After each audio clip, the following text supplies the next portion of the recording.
If you need to close your Rabobank account, follow these simple steps to ensure the process goes smoothly. Step 1. Gather necessary information.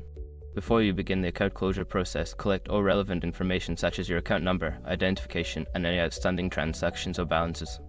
Step 2. Contact customer service. Reach out to Rabobank's customer service via phone or their official website. Explain that you wish to close your account and ask for any specific requirements or procedures they may have. Step 3. Visit a local branch. If required, visit your nearest Rabobank branch. Bring your identification and any necessary documents.